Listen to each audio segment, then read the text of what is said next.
हाय kids, मधु mama की इस cooking class amateur cookers के लिए एमेच्योर कुकर मतलब प्रेशर कुकर नहीं, एमेच्योर कुक्स के लिए कर्ड राइस जल्दी से कैसे बने मैं आज आपको वो ट्रिक बताने वाली हूँ। Curd is very good for your gut.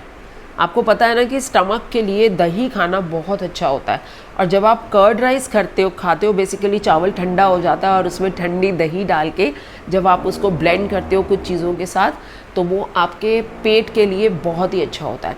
In case you are having a upset stomach या आपको लाइट खाना है, किसी वजह से बहुत हैवी हो रहा है, ज़्यादा हैवी खाने का दिल नहीं, तो भी curd rice is a blessing. तो चलो join me in the kitchen for quick curd rice.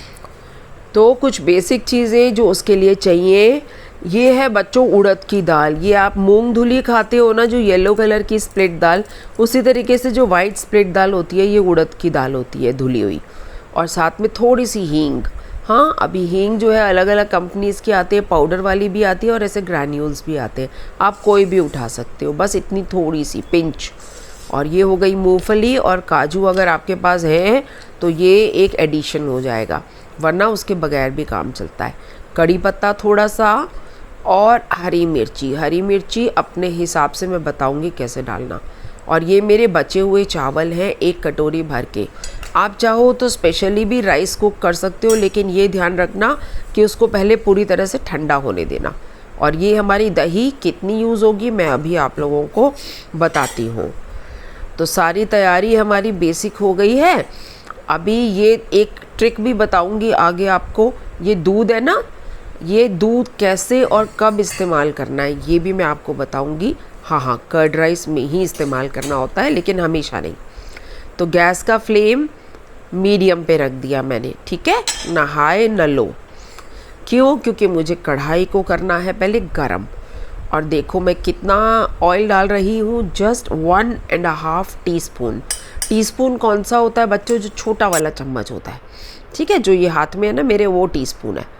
तो ये 1 चम्मच भर के मैंने राई डाल दी, जो हमारी पतली वाली राई होती है ना, मस्टर्ड सीड्स, ये वो है। और इसके साथ साथ में मैं डाल दूँगी मूंगफली नट्स, जो हमारी मूंगफली है ना, पीनट्स,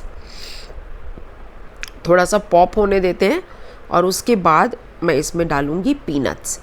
अच्छा, पीनट्स जो है ना उनको सबसे ज़्यादा टाइम लगता है अच्छे से रोस्ट होने में, तो इसीलिए मैंने ये डाला है। आप चाहो तो राई बाद में भी डाल सकते हो, पहले पीनट्स डाल दो, उनको अच्छे से भून लो, उसके बाद राई डाल दो। और ये डल गया कड़ी पत्ता।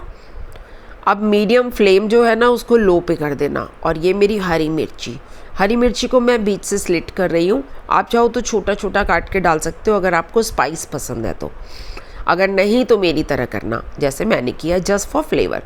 और ये हो गया हींग। इस वक्त फ्लेम जो है बिल्कुल लो पर है, क्योंकि आप मीडियम फ्लेम को भी हैंडल नहीं कर पाओगे। तो इसको डालते जाओ। ये उड़द धुली हो गई, जो हमने मुश्किल से 1 चम्मच भर के 1 टीस्पून रखा था। अब इन चीज़ों को अच्छे से चलाते जाएंगे। देखो ये बेसिकली क्या है, आपका जो उड़द दाल है ना उसको हमें ब्राउन नहीं करना होता, इसीलिए वो हम बाद में डालते हैं। और मूंगफली हमको थोड़ी सी भुनी हुई चाहिए, और काजू भुनने में सबसे कम टाइम लगता है, तो इसीलिए उसको डालेंगे हम सबसे आखिर में। तो ये कुछ ट्रिक्स होती हैं बनाने की, अगर इनको हम ऐसे स्टेप से फॉलो करेंगे ना तो हमारी चीज़ें बैलेंस्ड रूप में चलेंगी, कोई चीज़ जलेगी नहीं और ख़राब नहीं होगी। बस इसको थोड़ी देर के लिए चलाते रहेंगे। मैं आपके साथ में लाइव कुकिंग नहीं कर रही हूँ, फुटेज वेस्ट नहीं करनी, आपको इतना समझ आ जाएगा। तो अब जैसे भुन गया तो आप सॉल्ट डाल लीजिए अपने टेस्ट के हिसाब से।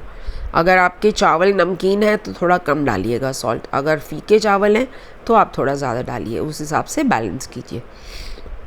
बस अब ये हो गया। अब इसको गैस को कर दो बंद, बिल्कुल बंद। और बंद होने के बाद आप इसमें डाल दो चावल। तो चावल हमारे वैसे ही फ्रिज के निकले हुए ठंडे चावल हैं, राइट। अगर आप फ्रेश भी कुक कर रहे हो तो जैसे मैंने आपको बताया, चावल को पहले ठंडा कर लेना, गरम चावल मत डालना, नहीं तो जो आप उसका टेक्सचर चाह रहे हो वो नहीं निकल के आएगा। और ये गई दही। अब दही कितनी डालनी है बच्चों? अपने हिसाब से देखो मैं डालती जा रही हूँ। ये 2 टेबलस्पून मैं अभी डाल रही हूँ, पहले मिक्स करके देखेंगे, फिर अगर और की ज़रूरत होगी तो और डाल देंगे। कितना आपको गाढ़ा चाहिए या थोड़ा सा आपको लिक्विड ही चाहिए, है ना, सेमी लिक्विड सॉर्ट ऑफ, तो वो आपके ऊपर डिपेंड करता है। देखो मिक्स करके देख लो। फ्लेम बंद है इस वक्त, आप समझ गए ना, फ्लेम बिल्कुल नहीं चालू, मैं सिर्फ कढ़ाई को इस्तेमाल कर रही हूँ कि सेम पॉट में हो जाए, हमें अलग से ना उतारना पड़े कहीं। तो अब ये मुझे गाढ़ा गाढ़ा लग रहा है ना अभी, तो 1 चम्मच में दही और डाल दूँगी। अब देखो बच्चों, दही जो होती है ना, वो अगर आप डब्बे वाली मार्केट से लाते हो वो तो फीकी फीकी होती है, लेकिन अगर घर की बनी हुई दही होती है तो कई बार ज़्यादा खट्टी निकलती है, या हलवाई से आप लेके आ रहे हो। तो अगर आपकी दही बहुत खट्टी है तो क्या होगा, कर्ड राइस खाए नहीं जाएंगे ना, आपको बहुत खट्टे लगेंगे, बहुत टैंगी लगेंगे। तो उस सिचुएशन में क्या करना है, अब का टाइम आता है हमारी उस ट्रिक का जिसके लिए मैंने आपको दूध का पतीला दिखाया था। तो मैं एक बार चख के देख रही हूँ। ऑल्दो मेरा दही बिल्कुल परफेक्ट है, वो ज़्यादा खट्टा नहीं है, लेकिन आप बच्चों को दिखाने के लिए मैं इसमें थोड़ा सा दूध ऐड कर रही हूँ। पर्टिकुलरली अगर आप उसको वर्क प्लेस पे या आपको बनाने के बाद 3-4 घंटे उसको या 5-6 घंटे रखना है, लेकिन आपके पास रेफ्रिजरेटर नहीं है, तो आप इसमें थोड़ा सा दूध ऐड कर देना, वरना दही आपका खट्टा हो सकता है। ठीक है, बस ये इस तरीके से हो गया। लास्ट में इसको ब्लैक पेपर से गार्निश कर दो। ब्लैक पेपर पेट के लिए बहुत अच्छा होता है, इसलिए उसको दही में वैसे भी आप यूज़ कर सकते हैं। जब भी आप दही खाते हैं ना, तो नमक और काली मिर्च डालिए, उससे आपका पेट सही रहेगा, वो पेट पे बिल्कुल परफेक्ट रहती है। देखो लग रही है अच्छी, तो चलो झटपट से बनाओ और मुझे कमेंट बॉक्स में बताओ। अगर आपकी कोई भी क्वेरी हो इस रेसिपी या किसी और रेसिपी से रिलेटेड, तो मुझे कमेंट बॉक्स में बताओ।